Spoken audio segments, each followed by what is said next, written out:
Serta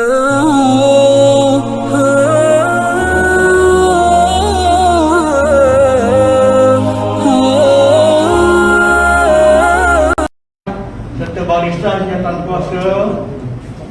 Seterusnya yang kita kasih penceramah jemputan kita pada malam ini, iaitu Al-Fadil Ustaz Al-Hakim bin Ishaq. Dulu majlis merakamkan ucapan terima kasih kerana sudi datang ke majlis ke Surau Adi Maliah pada malam ini, dan juga terima kasihlah dan juga selamat datang ke Surau Adi Maliah penuh jemputan sebagai penceramah Maduratul Peringkat Surau Adi Maliah, insyaAllah. Seterusnya pada tuan-tuan imam, tuan-tuan, puan-puan serta ahli karyah surau serta kehadiran yang Allah. Lebih dulu marilah kita sama melangkahkan setinggi-tinggi bersyukuran kepada Allah Ta'ala dan limpah dan kurnia dapat kita bersama-sama pada malam 7 Ramadhan akhir 1443 Hijrah, itu sebenarnya dengan majlis Madrasah Peringkat Surau Adi Maliah. Majlis merakamkan ucapan terima kasih dan selamat datang kepada tuan dan puan. Mudah-mudahan majlis malam ini dapat berberkatan serta diridai Allah Taala, insya-Allah. Jadi untuk makluman secara ringkas, majlis malam ini dimulai dengan selawat Nabi yang akan dipimpin oleh Al-Fadil Ustaz Lutfi Sulaiman, dan seterusnya ceramah berkaitan dengan Rasul oleh ceramah jemputan kita. Jadi sama-samalah kita bangun, berdiri bersama-sama untuk selawat Nabi, dan saya persilakan kepada Ustaz Lutfi untuk memimpin selawat pada malam ini.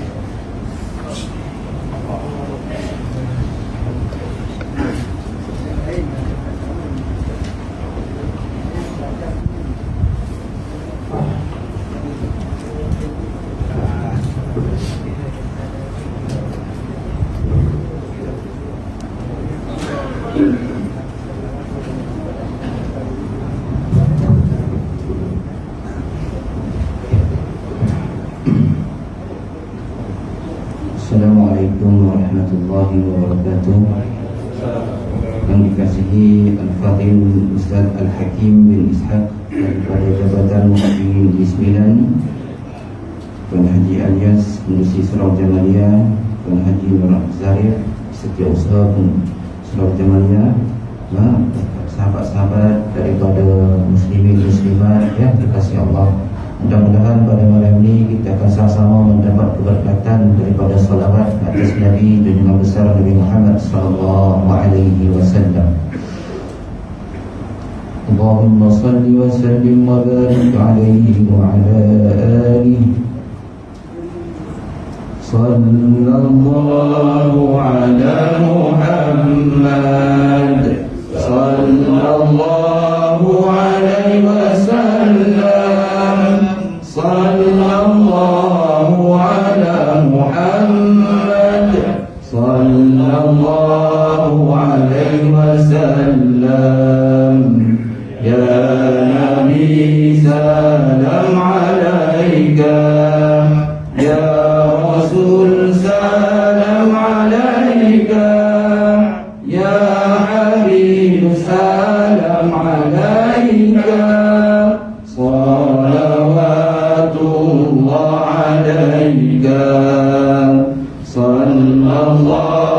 ala Muhammad sallallahu alaihi wasallam. Sallallahu ala Muhammad sallallahu alaihi wasallam.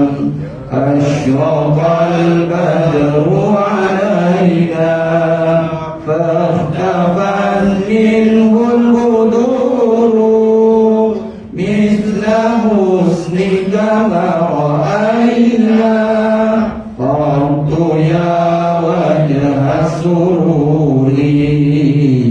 صلى الله على محمد صلى الله عليه وسلم.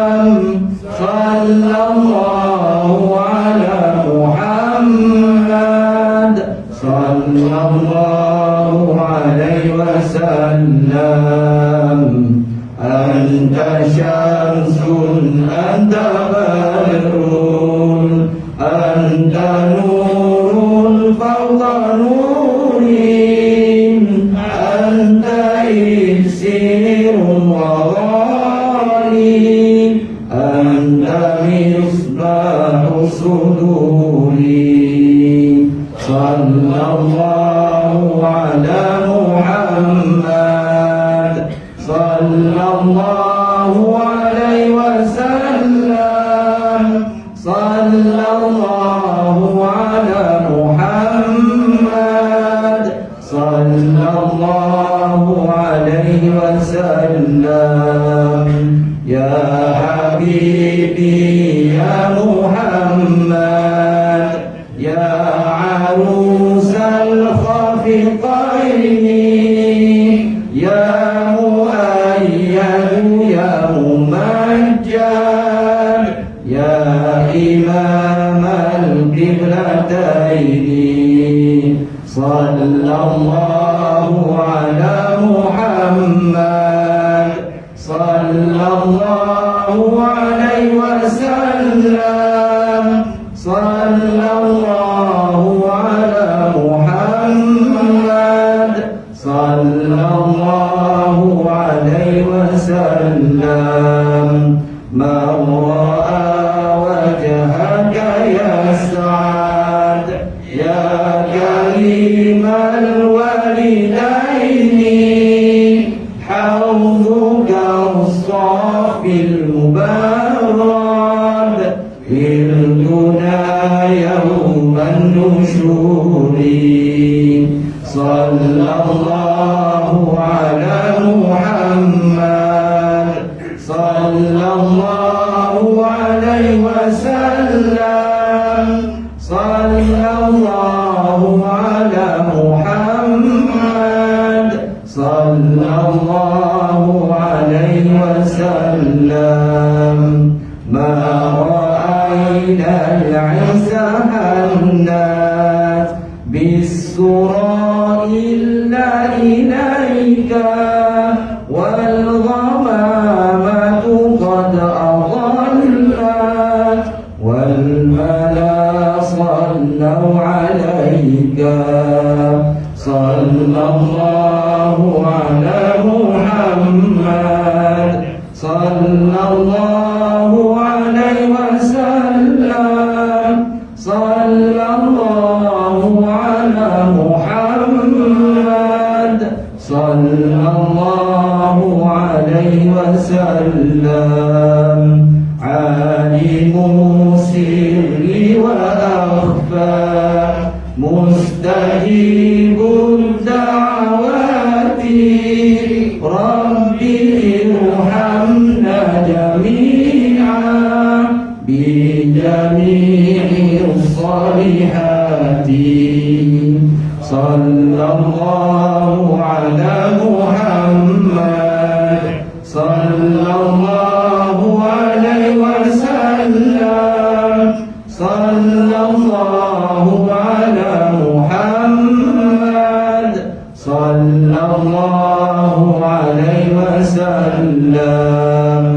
Wa salatullah ala Ahmad, adda tahrir suduri, Ahmadul Hadi Muhammad, sahibul wajhil muniri. Sallallahu ala Muhammad, sallallahu alaihi wasallam, sallallahu ala Muhammad, sallallahu alaihi wasallam.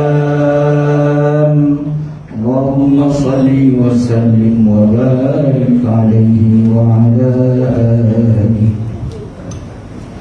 Alhamdulillah, majelis merekamkan ucapan terima kasih kepada Asari Ustaz Turdi bin Sulaiman atas kesediaan memimpin selawat Nabi itu tadi. Majelis juga merekamkan ucapan terima kasih kepada tuan-tuan dan puan-puan yang hadir atas sama-sama selawat kita tadi. mudah-mudahan tuan-tuan dan puan dapat keredaan Allah SWT, insyaAllah. Tuan-tuan dan puan, kita teruskan majlis pada malam ini, iaitu ceramah ataupun syarahan berkaitan dengan Maulid Rasul yang akan disampaikan oleh penceramah jemputan kita, iaitu Al-Hakim bin Ishaq yang mengimamkan solat maghrib tadi lah yang ada depan saya. Belum saya silakan beliau untuk berceramah, izin Tuan untuk memberi sedikit latar belakang pada hadirin sekalian. Pak kata orang tu tak kenal maka tak cinta. Okey, Al-Fadhil Ustaz Al-Hakim bin Ishaq itu orang nilai Negeri Sembilan dan sekarang tu menetap di Kampung Batang Benar nilai Negeri Sembilan. Pengajian iaitu sarjana muda Syariah Fiqh dan Usul di Universiti Muhammad Kelima Rabat Maghribi dan sekarang sedang melanjutkan pelajaran pengajiannya iaitu Universiti Melaya bahagian Syarah Syariah yang sama iaitu peringkat master ataupun sarjana. Jadi sekarang Al-Fadhil Ustaz bertugas sebagai penolong pegawai hal ehwal Islam Jabatan Mufti Kerajaan Negeri Sembilan. Maklumatlah muda lagi dalam peringkat 20-an sampai 30 lagi. Jadi sama-samalah kita memberi fokus ataupun tumpuan pada ceramah yang akan disampaikan oleh beliau pada pagi. Jadi dengan segala hormatnya mari mempersilakan kepada Ustaz untuk memberi ceramah pada hadirin sekalian. Saya temukan dengan wabillahi taufiq wa hidayah. Assalamualaikum warahmatullahi wabarakatuh.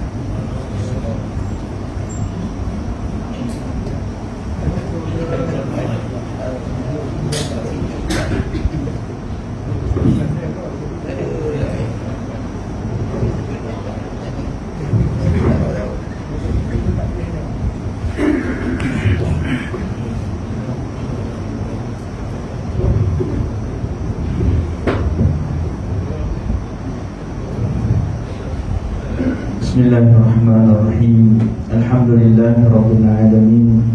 Wabihi nasta'in ala umuri dunya waddin. Assalatu wassalamu ala asyrafil anbiya wal mursalin Sayyidina Muhammad wa ala alihi wa sahbihi ajma'in. Subhanaka la ilma lana illa ma 'allamtana innaka antal alimul hakim. Rabbi shrah li sadri wa yassir li amri wahlul 'uqdatam min lisani yafqahu qawli. Rabbi yassir wa la tu'assir ya karim. Rabbi tammim bil khair. Allahumma salli ala sayyidina Muhammadin nur al-mudhib bil isyani bi nuri wa ala alihi fi kulli lamhatin wa nafasin adada ma wasi'ahu ilmullah. Thumma amma ba'd. Assalamualaikum warahmatullahi ta'ala wabarakatuh.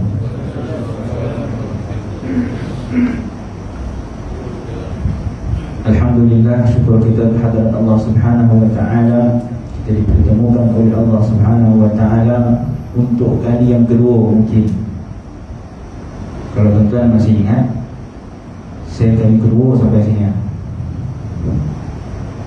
Sebelum tu, yang dihormati Tuan Pengurusi Surau, Tuan-Tuan Imam, Tuan-Tuan Bilal, ahli jawatan kuasa surau, para ustaz, para ustazah, para tuan-tuan guru, para ibu ayah yang dirahmati Allah Subhanahu wa ta'ala. Jadi tuan-tuan, saya nak bagi tahu kan, tuan-tuan janganlah serius ni malam ni tuan-tuan. Semua muka kadu dia kan. Soalnya mesti tuan-tuan, kita hari ni kita nak menyambut kelahiran baginda sallallahu alaihi wasallam. Ini kali kedua saya hadir ke surau Jamaliah ni, walaupun tadi sosek juga tak jumpa jalan dek lama dah datang tu kan. Kalau tuan-tuan ingat tahun 2018 saya pernah datang ke sini bersama dengan Syekh Atiyah. Saya yang menterjemahkan Syekh Atiyah pada ketika itu, kalau tuan masih ingat lah. Ini alhamdulillah kali ini diizinkan oleh Allah Subhanahu wa ta'ala lagi untuk kita sama-sama berkumpul pada majlis yang sama juga, yakni majlis sambutan Maulidur Rasul, untuk kita bercerita tentang baginda sallallahu alaihi wasallam. Tuan-tuan yang dirahmati Allah Subhanahu wa ta'ala, setiap kali ustaz ataupun ustazah yang duduk untuk menyampaikan ilmu, dia mesti ingatkan kepada kita tentang syukur.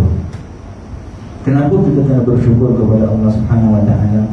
Kenapa kita sering diingatkan untuk kita bersyukur kepada Allah Subhanahu Wa Taala, untuk kita sedar bahawa diri kita ini adalah lemah, untuk kita sedar bahawa daya dan kekuatan yang kita ada pada hari ini untuk datang ke surau Jamariah ini, untuk kita duduk di dalam majlis ilmu, diberikan kekuatan dan keupayaan semua itu daripada Allah Subhanahu Wa Taala. Dan itulah asas daripada ilmu tasawuf yang kita pelajari. Di dalam ilmu tasawuf, asasnya adalah untuk kita membuang sifat-sifat yang mazmumah dalam diri kita. Kemudian kita menghiasi diri kita dengan sifat-sifat mahmudah. Dan natijah daripada ilmu tasawuf itu apa? Adalah untuk kita menafikan akan kekuatan yang ada pada diri kita. Sebab itu disebutkan la haula wala quwwata illa billahil aliyyil azim. Tidak ada daya dan kekuatan melainkan daripada Allah Subhanahu Wa Taala. Apakah makna daya dan kekuatan? Kata ulama, la haula, tidak ada daya yakni untuk meninggalkan maksiat kepada Allah Subhanahu Wa Taala. Tidak ada daya kita untuk kita meninggalkan maksiat kepada Allah Subhanahu Wa Taala. Wala quwwata, dan tidak ada kekuatan yakni untuk kita melakukan ketaatan kepada Allah Subhanahu Wa Taala illa billah, melainkan kedua-duanya adalah daripada Allah Subhanahu Wa Taala. Jadi sebab itu kita kena bersyukur untuk kita sedar bahawa apa yang ada pada hari ini bukanlah daripada kekuatan diri kita. Hari ini kita semua mengatakan tentang diri kita. Akulah yang datang surau, akulah yang baik, akulah yang ni, akulah yang tu. Semua kita mengaku tentang diri kita. Hatta dalam semayang pun kita merasakan bahawa akulah yang sembahyang. Sedangkan ulama mengajarkan kepada kita untuk kita sedar apa yang ada pada kita, ketaatan yang kita lakukan itu adalah daripada Allah, untuk kita membuang sifat ujub dalam diri kita. Sifat merasakan bahawa akulah yang buat segala-galanya, akulah yang baik, akulah yang hebat. Tuan-tuan yang dirahmati Allah Subhanahu Wa Taala, sebab itu kita kena sering bersyukur kepada Allah Subhanahu Wa Taala, berterima kasih kepada Allah Subhanahu Wa Taala atas kesempatan dan kekuatan yang diberikan kepada kita. Tuan-tuan yang dirahmati Allah, jadi insya-Allah malam ini kita sama-sama bincang, kita sama-sama mengkoreksi diri kita, melihat diri kita sejauh mana cintanya kita kepada baginda sallallahu alaihi wasallam. Hari ini kita berkumpul adalah untuk menyambut kelahiran baginda sallallahu alaihi wasallam. Walaupun hari ini dah Rabiul Thani ataupun Rabiul Akhir, dah keluar daripada Rabiul Awal. Ada orang kata, Ustaz, bukankah Nabi lahir 12 Rabiul Awal? Kenapa kita duk sambut Rabiul Thani pula? Kalau dalam Rabiul Awal perintah lagi Rabiul Thani sambut dah habis bulan kelahiran Nabi dah, Ustaz. Jawapannya apa? Jawapannya, inilah bukti bahawa kita bukan sahaja menyambut kelahiran baginda sallallahu alaihi wasallam pada Rabiul Awal, bahkan kita menyambut kelahiran baginda sallallahu alaihi wasallam sepanjang tahun. Kita bergembira dengan kelahiran baginda sallallahu alaihi wasallam. Cuma kalau kita nak buat setiap bulan maulid ni, tuan-tuan, tak daya kita orang kan. Mungkin ada beberapa tempat yang mereka buat maulid setiap bulan, ada yang setiap minggu. Tapi kita hari ini pengajian asas kita kurang, kita akidah pun tunggang langgang, sifat 20 pun tak hafal-hafal lagi kan. Mengaji bab fiqh, bab taharah 20 tahun tak habis-habis, takkan datang kan.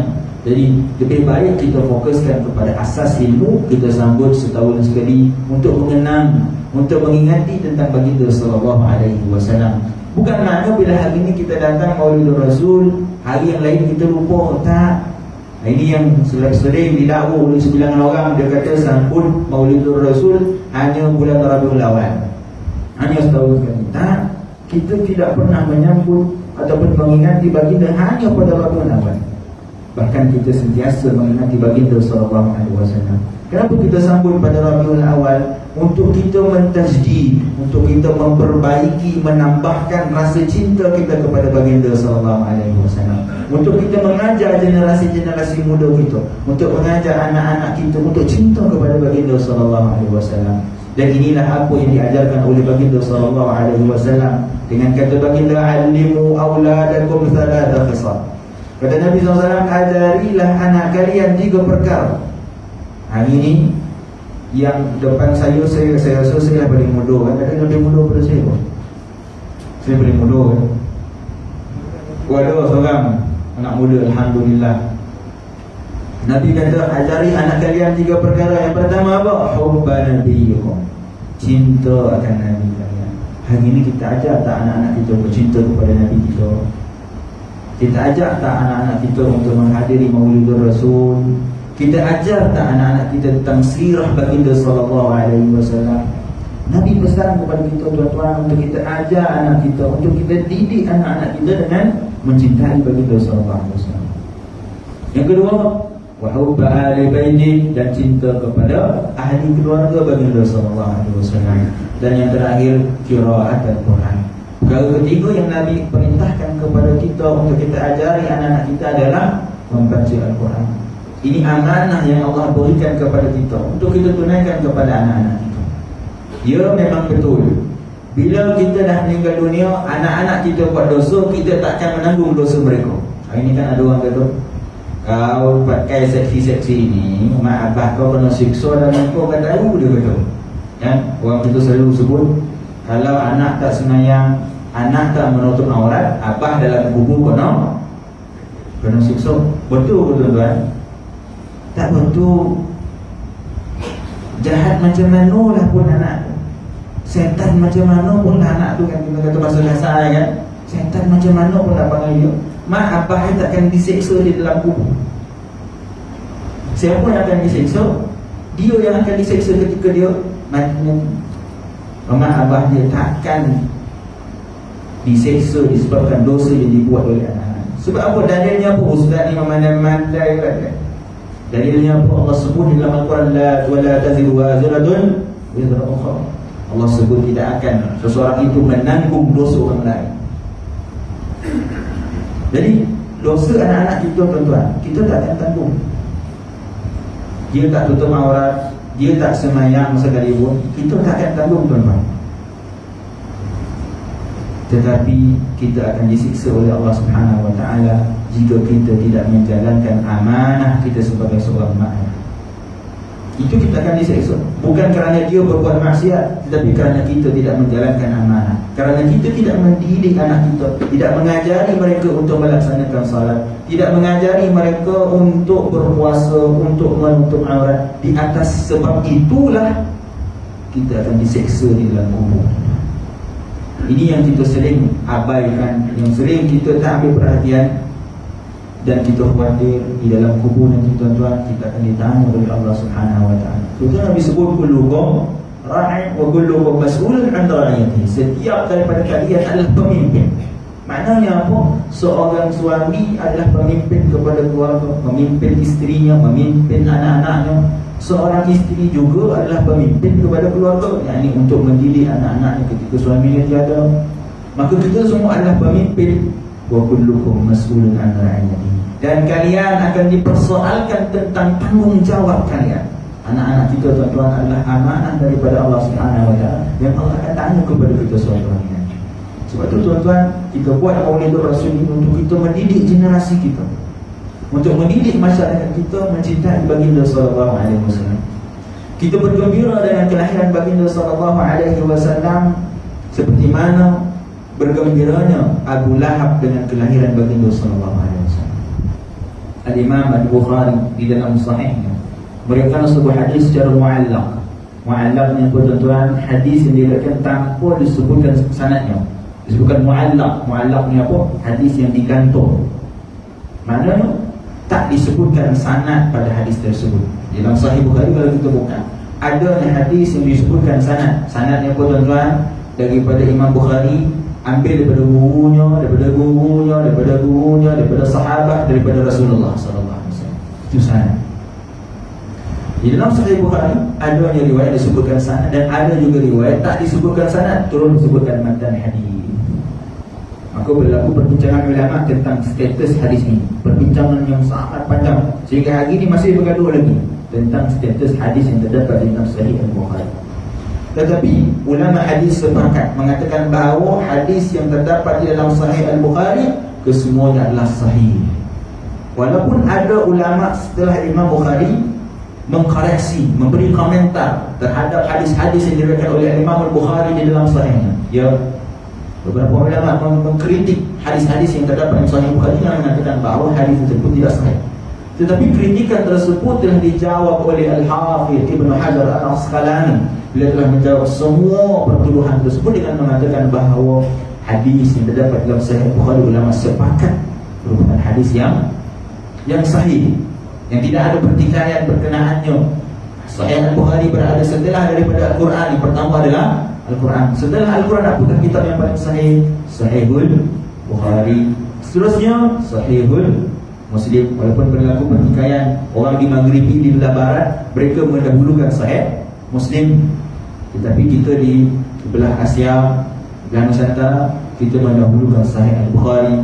Kenapa? Kerana Imam Al-Bukhari meletakkan satu syarat yang ekstra, advance daripada yang dibuat oleh Imam Muslim. Imam Al-Bukhari di dalam Sahih, sebelum beliau nak memasukkan satu hadis tuan-tuan, bayangkan berapa banyak hadis yang ada dalam Sahih Bukhari. Nak masukkan satu hadis dalam Sahih Bukhari, Imam Bukhari akan salat sunat 2 rakaat. Kemudian beliau akan menetapkan syarat yang cukup ketat. Yang pertama, ittisalus sanad, bersambungnya sanad. Dia nak ambil daripada seorang guru, dia akan pastikan hadis yang diberikan oleh guru ini bersambung sanadnya sehingga Rasulullah SAW. Yang pertama, ittisalus sanad. Yang kedua, diriwayatkan oleh seorang yang adil. Adilnya apa? Seorang yang jujur, yang baik. Sehingga Imam Bukhari bila nampak seorang ulama hadis, dia meludah ke arah kiblat, Imam Bukhari tak ambil hadis itu. Sebab apa? Kerana di sisi Imam Bukhari ini tidak adil. Jadi adil ini merupakan kedudukan yang cukup tinggi untuk seseorang. Yang ketiga, dia mestilah dhabit. Dhabit itu apa tuan-tuan? Ingatan yang kuat. Oh, ini 9 doa, ingatan yang kuat. Boleh faham tuan-tuan ya? Saya ngomong ke negeri 9 nanti ke nilai, tuan-tuan ada yang tak faham. Sebab nilai banyak orang KL dan merantau kan. Orang bau ni tak faham kuat, saya tak tahulah kan. Faham semua ya? Jadi mestilah ingatan yang kuat. Tak boleh ingatan macam kita ada tuan-tuan. Ingatan macam kita ada tuan-tuan, memang takkan pas tuan-tuan. Tinggallah tu, memang tak boleh berkata Nabi tuan-tuan. Riwayat ujung pangkal lupa kan? Ingat panjang ujung lupa. Macam mana nak berkata Nabi? Imam Bukhari nak masukkan hadis dalam Sahih dia, perawi itu mesti ingatan dia kuat. Seterusnya, walam yashad walam yu'al. Tidak syad dan tidak ilah. Syad ni apa? Syad ni adalah yukhalifu liman awthaqa minhu. Hadis itu tidak bercakap dengan hadis yang lebih kuat. Dan ilah ni apa? Penyakit yang ada pada hadis. Hadis pun dia ada penyakit. Yang penyakit ini hanya diketahui oleh pakar dalam bidang hadis. Seperti mana doktor tuan-tuan, bila tuan-tuan datang jumpa doktor, tuan-tuan bagi tahu tanda-tanda dia. Saya ni doktor, perut dan sakit duduk tak boleh, baring tak boleh. Doktor tu pun kata, oh ini gastrik ni. Pernah tak kita kata, doktor macam mana doktor tahu? Mana mandai doktor. Macam mana doktor tahu? Pernah tak kita tanya? Kita tak tanya sebab apa? Sebab kita tahu dia ahli. Dia pakar dalam bidang perubatan. Bila sebut tanda-tanda, dia tahu, oh ini sakit. Begitu juga dalam bidang hadis. Ulama hadis mereka tahu. Bila disebutkan sanad tu, dia dengar je perawi daripada perawi ni, dia tahu, oh ini riwayat ni masalah ni. Walaupun secara zahir ni tak pun masalah, tetapi pakar dalam bidang hadis dia boleh nampak. Tu nama dia illah. Imam Bukhari nak masukkan hadis dalam sahihnya, mestilah selamat daripada illah. Tak boleh ada penyakit dalam hadis itu. Hadis itu mesti selamat. Apa pula beza di antara Sahih Bukhari dan Sahih Muslim? Imam Bukhari di dalam sahihnya bukan sekadar mensyaratkan mestilah perawi itu sezaman, seperti mana yang ditetapkan oleh Imam Muslim. Sezaman ni apa makna dia? Saya riwayatkan daripada Tuan Haji ya? Bila cek tarikh kewafatan saya dan Tuan Haji, mestilah dalam satu kurun. Dia tak boleh lebih. Sebab apa? Kalau lebih, mustahil dia berjumpa, maka sanad itu terputus. Dia tak akan jadi sahih, dia akan jadi dhaif ataupun jadi hasan. Jadi Imam Muslim letakkan syarat mestilah sezaman. Itu yang pertama. Imam Al-Bukhari dia tambah lagi. Syarat dia apa? Mestilah mulaqah. Mestilah berjumpa. Tak cukup dengan sezaman, dia mesti berjumpa. Ada bukti, ada ulama lain kata dia jumpa dan dia memberikan hadis, barulah dimasukkan oleh Imam Bukhari dalam Sahih. Panjang betul kita cerita tuan-tuan kan. Kita nak cerita tentang satu riwayat yang diriwayatkan oleh Imam Bukhari di dalam Sahihnya tentang kisah Abu Lahab. Setelah kematiannya, ahli keluarganya bermimpi bertemu dengan Abu Lahab. Lalu ditanya kepada Abu Lahab, Abu Lahab, apakah hal kau? Macam mana keadaan kau? Elok ke kau dalam sana? Kata Abu Lahab, aku disiksa oleh Allah Subhanahu Wa Taala. Tetapi pada setiap hari Isnin aku diberi minum, yakni kata ulama diringankan azab oleh Allah Subhanahu Wa Taala pada setiap hari Isnin. Ditanya kepada Abu Lahab, Abu Lahab, kenapa kau diringankan azab pada hari Isnin? Kata dia, kerana aku bergembira dengan kelahiran baginda sallallahu alaihi wasallam. Abu Lahab ni siapa tuan-tuan? Dia adalah bapa saudara Nabi sallallahu alaihi wasallam. Ketika mana lahirnya baginda sallallahu alaihi wasallam, hamba kepada Abu Lahab yang bernama Thuwaibah. Thuwaibah inilah nanti yang akan menyusukan baginda sallallahu alaihi wasallam sebelum Halimatus Sa'diyah. Jadi Thuwaibah ini asalnya adalah hamba kepada Abu Lahab. Bila Nabi lahir, Thuwaibah ini datang berjumpa dengan Abu Lahab, beritahu kepada Abu Lahab, Abu Lahab, kau dah dapat anak buah baru Abu Lahab. Abu Lahab ni dia gembiranya dia dengan kelahiran baginda sallallahu alaihi wasallam. Dia kata kepada Thuwaibah, Thuwaibah, mulai hari ni aku merdekakan kau. Thuwaibah, kenapa dia merdekakan Thuwaibah? Kerana dia gembira dengan kelahiran baginda sallallahu alaihi wasallam. Dia kerana gembiranya dia, tak kala Nabi lahir, walaupun setelah itu dialah yang paling handal menentang dakwah Nabi. Dialah yang memusuhi dakwah baginda sallallahu alaihi wasallam, memusuhi baginda sallallahu alaihi wasallam, menghalang Nabi untuk berdakwah, sehingga turun ayat satu surah yang khusus untuk melaknat Abu Lahab. Tabbat yada Abi Lahab, tangan Abu Lahab itu akan diikat. Tabbat yada, celakalah kedua tangan Abu Lahab. Tabbat yada Abi Lahab wa tab. Kemudian Allah sambung lagi dengan fi jidha hablum min masad. Akhir surah Allah kata apa? Di tengkuk dia akan dibelenggu dengan tali yang mengikatnya di dalam api neraka. Ini keadaan dahsyatnya Abu Lahab disiksa oleh Allah Subhanahu Wa Taala. Tak ada orang lain yang ada satu surah khusus untuk melaknat dia melainkan Abu Lahab. Tetapi tuan-tuan yang dirahmati Allah, kerana gembiranya dia dengan kelahiran baginda sallallahu alaihi wasallam, Allah ringankan azabnya pada setiap hari. Oleh itu kata Syekh Syamsuddin Ad-Dimashqi, "Idza kana hadza kafiran ja'a damu wa tabbat yadahu fil jahim mukhallada ada fi yawmil ithnain da'ima yukhaffafu anhu lis-sururi bi ahmada fama dhanna bil 'abdi alladhi tula amruhu bi ahmada masruran wa mata muwahhida." Kata Syekh Syamsuddin Ad-Dimashqi, tuan-tuan, kalaulah si kafir ini ja'adamu yang telah datang laknat, celaan ke atasnya di dalam Al-Quran, wa tabbat yadahu, dan dilaknat kedua tangannya, fil jahimi mukhallada, dan dia kekal di dalam api neraka. Ada fi yaumil ithnain daima, pada setiap hari Isnin diringankan azabnya oleh Allah Subhanahu Wa Taala. Kerana apa? Kerana gembiranya dia dengan kelahiran baginda sallallahu alaihi wasallam. Fama dhanna bil 'abdi alladhi tula amruhu. Kata Syekh Syamsuddin Ad-Dimashqi, bagaimana pula dengan orang yang beriman, yang sepanjang hidupnya dia bergembira dengan kelahiran baginda sallallahu alaihi wasallam. Berhimpunnya kita hari ini, tuan-tuan, adalah untuk menzahirkan rasa gembiranya kita dengan kelahiran baginda sallallahu alaihi wasallam. Sebab itu, tuan-tuan, bila sambutan Maulidur Rasul ni, cuba latih diri kita untuk bersedekah. Bila sampai bulan Rabiul Awal ataupun adanya sambutan Maulidur Rasul, kita bagi makan kepada orang dengan niat kita gembira dengan kelahiran baginda sallallahu alaihi wasallam. Kita bagi apa yang ada, bagi sedekah. Kalau tak ada duit, kita tolong orang buat Maulidur Rasul dengan niat apa? Niat kita gembira dengan kelahiran baginda sallallahu alaihi wasallam. Mudah-mudahan, tuan-tuan, dengan kegembiraan kita itu Allah Subhanahu Wa Taala masukkan kita di dalam syurga Allah Subhanahu wa taala. Jadi tuan-tuan yang dirahmati Allah, kenapa kita kena gembira? Kerana Allah Subhanahu wa taala telah menurunkan nikmat Allah yang agung yang ini baginda sallallahu alaihi wasallam. Allah sebut di dalam Al-Quran, wa laqad manna Allahu 'alal mu'minina idh ba'atha fihim rasulan. Kata Allah Subhanahu wa taala, telah kami berikan nikmat, manna, telah kami turunkan nikmat. Walaqad manna Allah, Allah telah menurunkan nikmatnya dengan memutuskan rasul. Jadi baginda sallallahu alaihi wasallam itu adalah merupakan anugerah daripada Allah Subhanahu wa taala yang perlu kita gembira, yang perlu kita mensyukuri nikmat tersebut.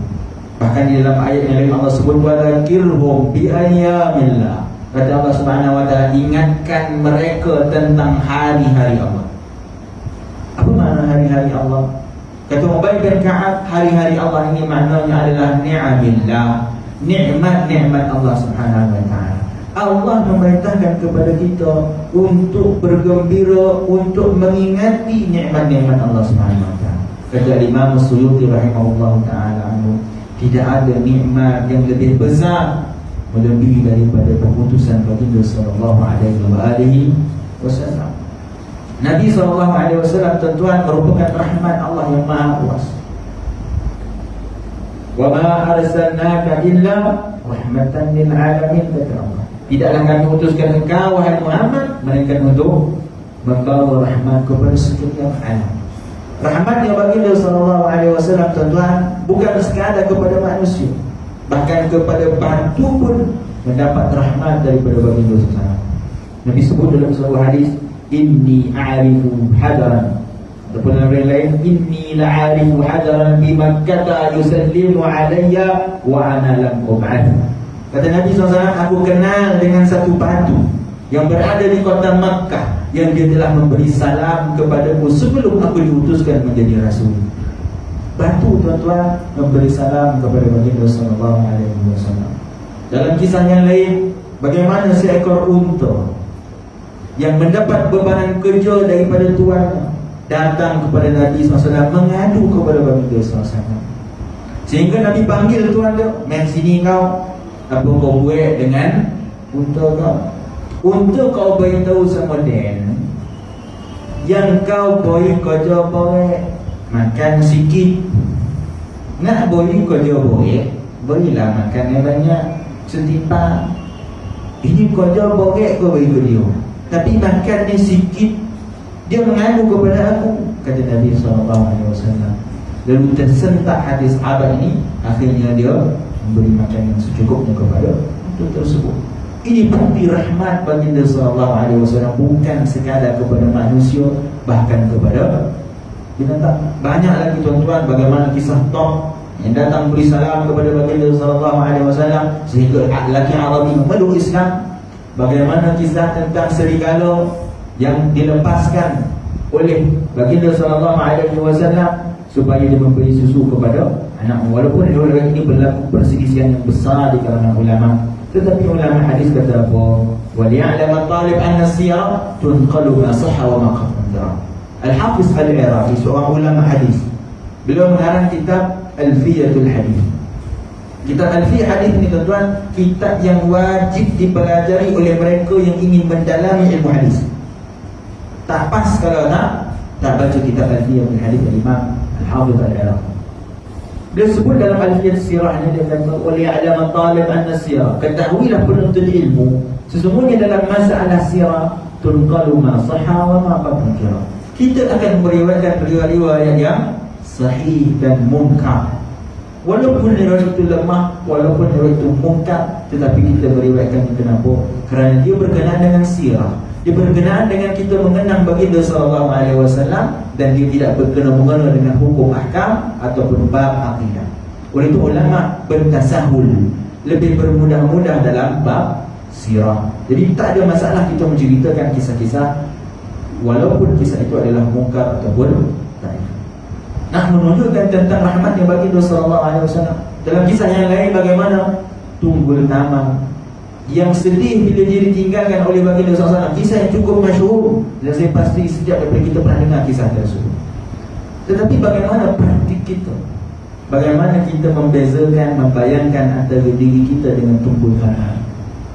Kata ulama, kalaulah tunggul tama itu yang tidak mempunyai hati, yang tidak mempunyai percakapan, yang dia tidak pun mendapat dakwah daripada Nabi, dia menangis bila ditinggalkan oleh baginda sallallahu alaihi wasallam. Bagaimana pula kita yang telah ditinggalkan oleh baginda sallallahu alaihi wasallam? Patutnya tuan-tuan, kita lah makhluk yang paling sedih sekali. Sedih sebab apa? Sebab kita tak dapat berjumpa dengan baginda sallallahu alaihi wasallam. Kita tak dapat bersalaman dengan baginda sallallahu alaihi wasallam. Kita tak dapat memeluk tubuh baginda sallallahu alaihi wasallam. Kita tak mampu untuk berjalan bersama dengan Nabi seperti mana para sahabat berjalan dengan Nabi sallallahu alaihi wasallam. Diriwayatkan dalam sebuah hadis, Sayyidina Umar bin Khattab radhiyallahu ta'ala, suatu ketika dia berjalan dengan Nabi dalam keadaan berpimpin tangan. Jalan dengan Nabi pegang tangan. Tiba-tiba kata Sayyidina Umar, ya Rasulullah, la anta ahabbu ilayya min kulli syai'in illa bin nafsi. Wahai Rasulullah, sesungguhnya engkau adalah makhluk yang paling aku cintai melebihi daripada segalanya melainkan diriku, kata Sayyidina Umar.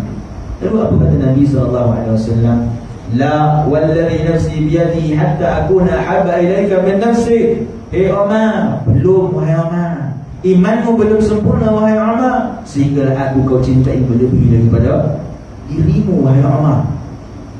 Lalu kata Sayyidina Umar bin Khattab radhiyallahu ta'ala anhu, fa innahu al-an wallahi la anta ahabbu ilayya min nafsi. Wahai Rasulullah, oleh kerana itu mulai saat dan detik ini sesungguhnya engkau adalah makhluk yang paling aku cintai melebihi daripada diriku sendiri wahai Rasulullah. Ini cinta para sahabat radhiyallahu ta'ala anhum yang takkan mampu dapat kita challenge tuan-tuan. Takkan mampu kita lawan cintanya para sahabat radhiyallahu ta'ala anhum kepada baginda sallallahu alaihi wasallam. Seorang wanita yang ayahnya, abangnya, suaminya meninggal syahid di medan Uhud. Datang rombongan tentera Uhud pulang daripada medan Uhud. Wanita ini dia menahan rombongan yang pertama dengan menanyakan tentang baginda sallallahu alaihi wasallam. Dia tanya macam mana keadaan Rasulullah, sedangkan ayahnya telah syahid, suaminya telah syahid, abangnya telah syahid, tapi dia tak hebohkan tentang ahli keluarga dia. Dia tanya tentang siapa? Dia tanya tentang Rasulullah. Rombongan tentera Uhud memberitahu kepada wanita ini, wahai wanita, Rasulullah dalam keadaan baik, kau jangan risau, Nabi dalam keadaan yang baik.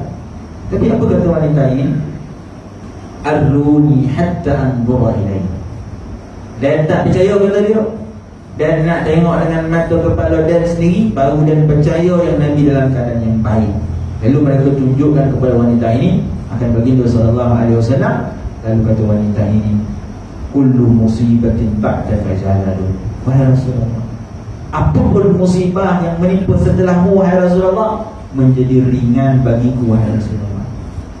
Kehilangan suami, kehilangan ayah, kehilangan abah menjadi ringan wahai Rasulullah ketika mana aku melihat engkau dalam keadaan yang baik dan sejahtera.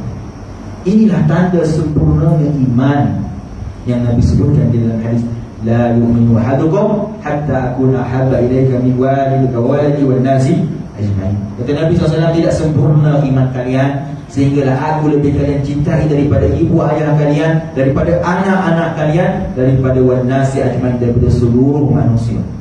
Ini cinta para sahabat. Kata Amr bin al-As, ma kana ahadun ahabbu ilayya min Rasulillah sallallahu alaihi wasallam. Tak ada seorang pun yang lebih aku cintai melebihi daripada Rasulullah sallallahu alaihi wasallam. Seorang lelaki namanya Zaid bin Damiyah. Zaid bin Damiyah, tuan-tuan, beliau telah ditarik keluar daripada kota Makkah untuk dipenggal kepalanya. Kenapa? Kerana dia telah memeluk Islam. Bila ditarik di hera dia keluar daripada kota Makkah, seorang lelaki namanya Abu Sufyan bin Harb, bapa kepada Sayyidina Muawiyah radhiyallahu ta'ala. Abu Sufyan ibn Harb bila dia tarik, dia nak pancung kepada Zaid bin Damiyah, dia tanya kepada Zaid bin Damiyah, ansyuduka billahi ya Zaid, demi Allah wahai Zaid, atuhibbu anna Muhammadan al-ana fi makanika tudrabu 'unuquhu wa anta fi ahlik? Ya Zaid, kau nak tak kau balik rumah, Kau duduk dengan ahli keluarga kau, dapat main-main, dapat bergembira dengan ahli keluarga kau, biar Muhammad ganti topik kau, biar dan pancung kepala dia, selesai masalah dia. Dan nama nak pancung Muhammad ni, kau pergi balik, gantikan Muhammad topik kau. Boleh tak awal ni? Apa jawab saya, tuan-tuan? Kalau kita tuan-tuan agak-agak kalau ditanya persoalan kita jawab apa, tuan-tuan? Kita kata boleh juga tu, kan? Pada kita dipancung, tuan-tuan. Tetapi sahabat radhiyallahu ta'ala tahan cinta mereka yang terlalu tinggi sehingga sanggup mengorbankan nyawa mereka sendiri. Inilah tanda sempurna iman mereka. Apa kata Zaid? Wallahi inni la uhibbu anna Muhammadan al-ana fi makanihi alladhi huwa fihi tusibuhu syawkatun wa ana jalisun fi ahli. Hei Abu Sufyan, demi Allah, aku tak sanggup melihat Muhammad pada ketika ini di mana dia pun berada tertusuk di duri, sedangkan aku duduk bersama dengan keluarga.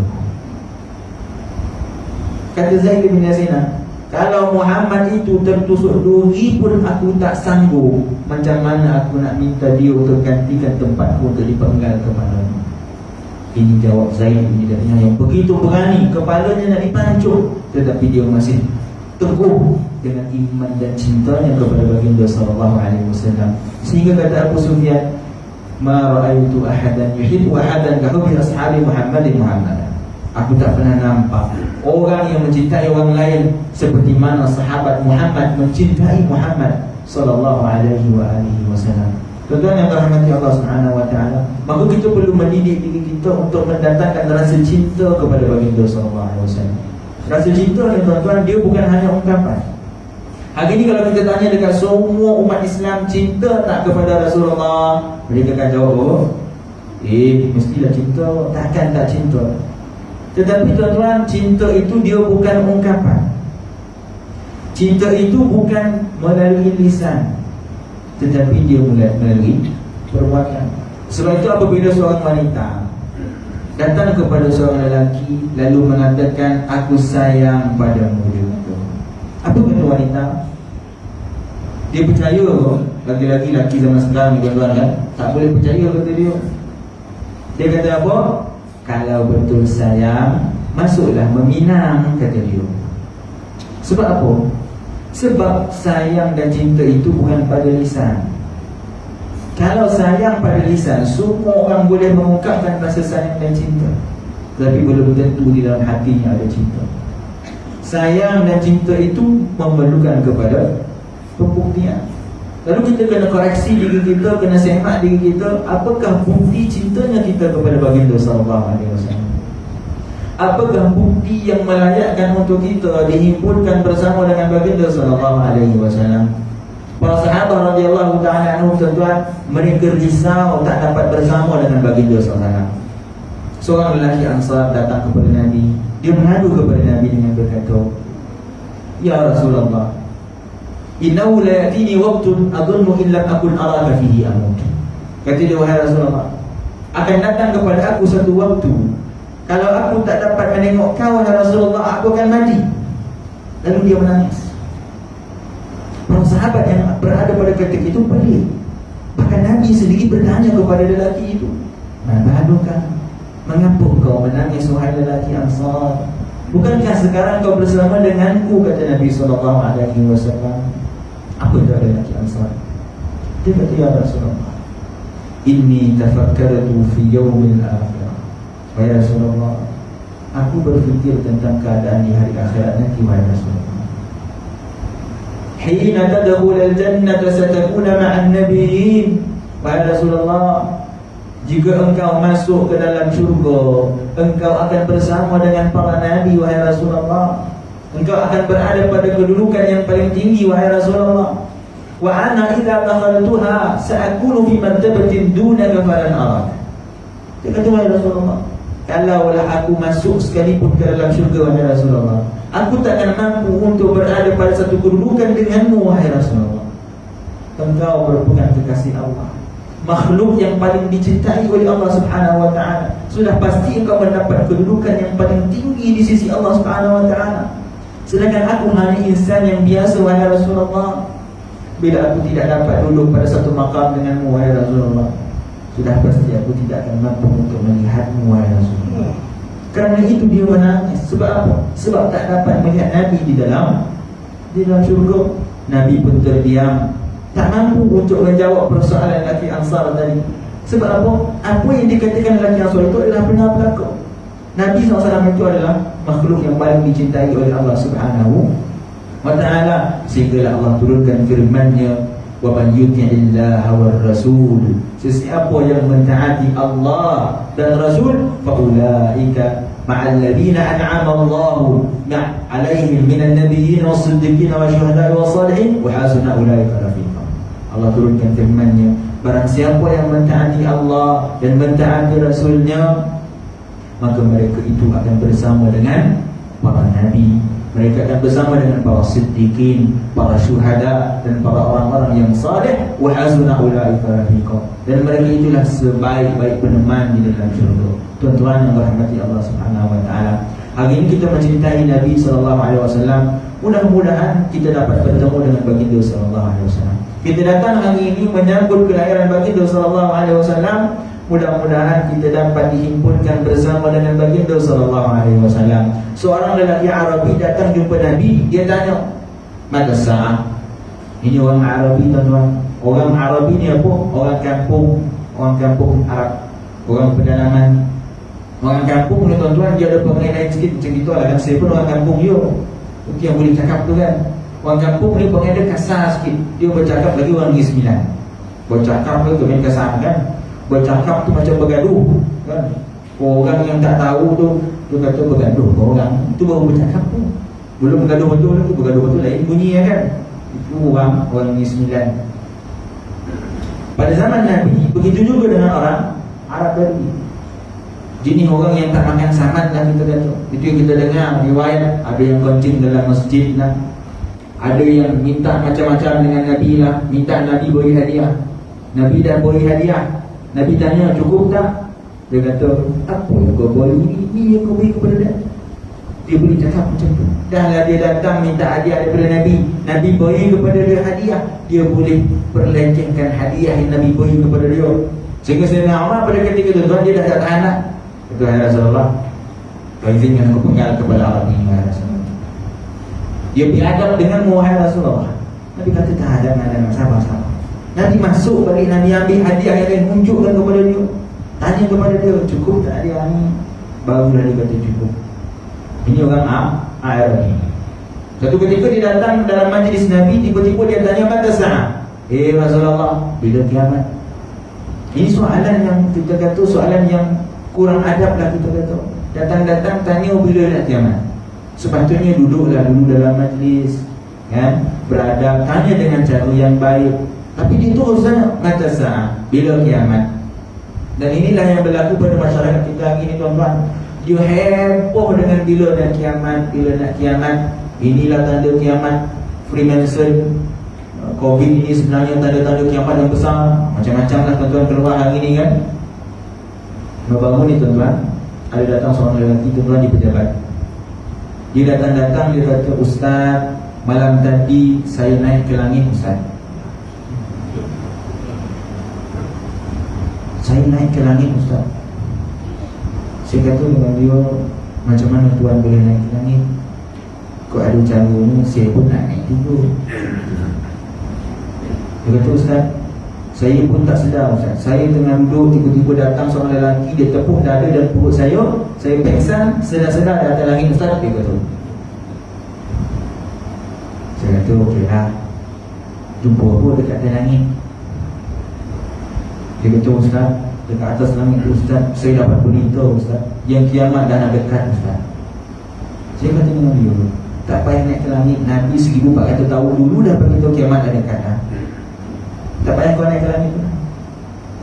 Dia kata, "Ustaz, sebenarnya Ustaz, yang berlaku hari ini dengan COVID-19 ni, Ustaz, kita kena sembahyang jarak-jarak ni semua, Ustaz, ini semuanya agenda Dajjal, Ustaz.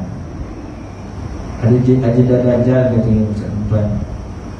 Hari ini habis semua pejabat mufti tu kena dulu sebagai Dajjal. Mufti Dajjal, ahli jawatan kuasa Dajjal. Sebab apa? Sebab suruh sembahyang Jangan galak. Ya. Ada yang kata ikut mazhab WHO. Tuan-tuan buka ada Facebook tuan-tuan. Kadang kita pun amalih nak jawab dah tuan-tuan. Ponik jawab tuan-tuan.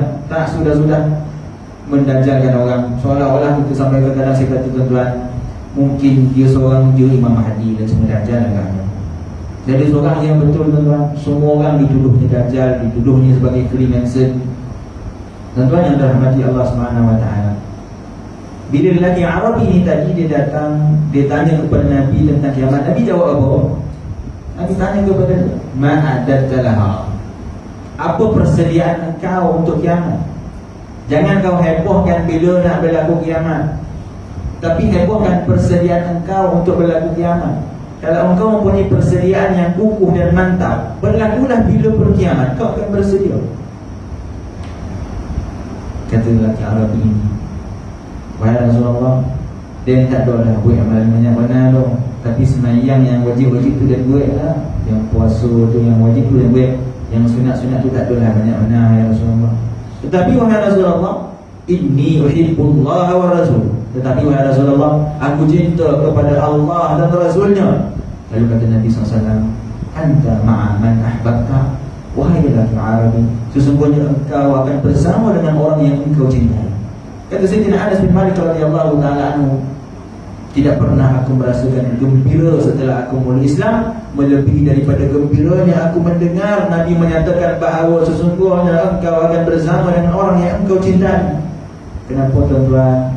Kerana kata Sayyidina Anas bin Malik, sesungguhnya aku mencintai Rasulullah SAW. Aku mencintai Sayyidina Abu Bakar As-Siddiq radhiyallahu ta'ala anhu. Aku mencintai Sayyidina Umar bin Al-Khattab radhiyallahu ta'ala anhu. Dan aku berharap aku akan dibangkitkan, dihimpunkan bersama dengan mereka di dalam syurga, walaupun amalanku tidak mampu untuk menandingi amalan mereka.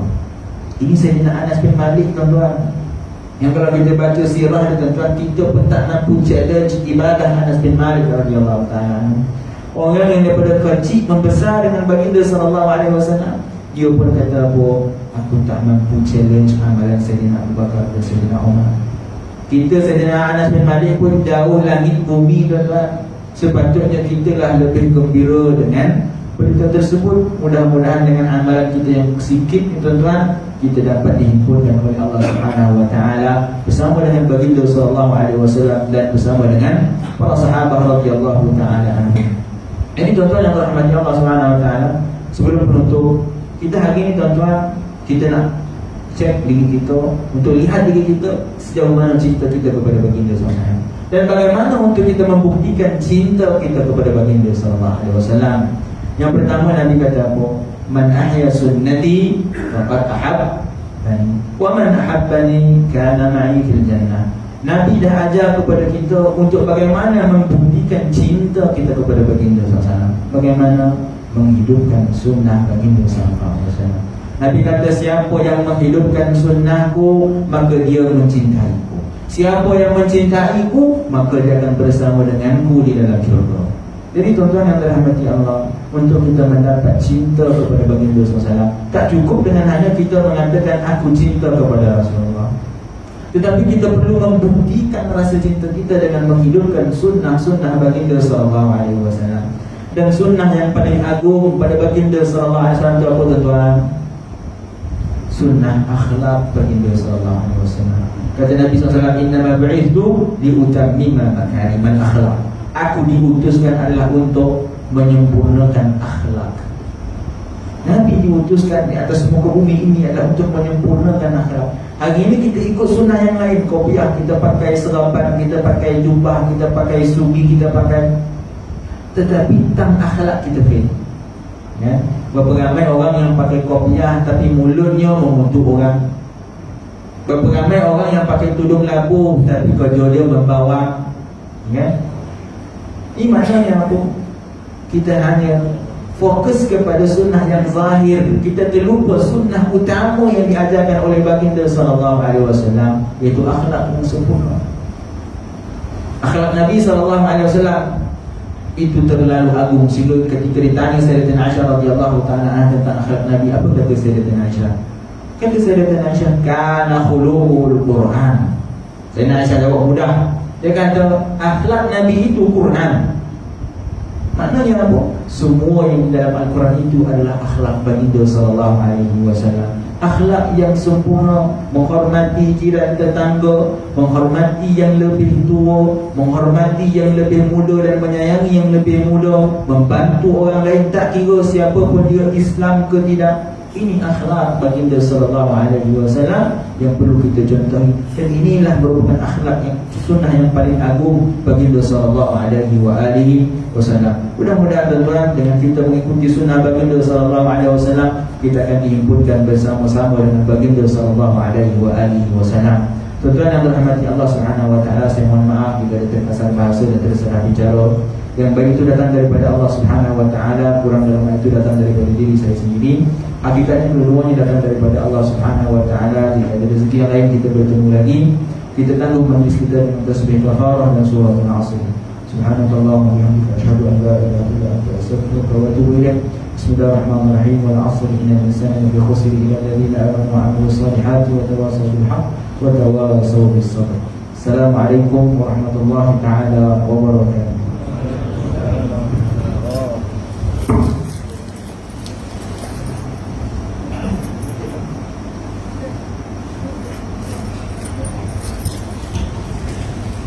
Alhamdulillah, majlis merakamkan ucapan terima kasih kepada Al-Fadhil Ustaz Al-Hakim Insya atas kesediaan menyampaikan ilmu sepenuhnya dengan majlis sambutan Rasul dekat Surah Al-Minah sebentar tadi.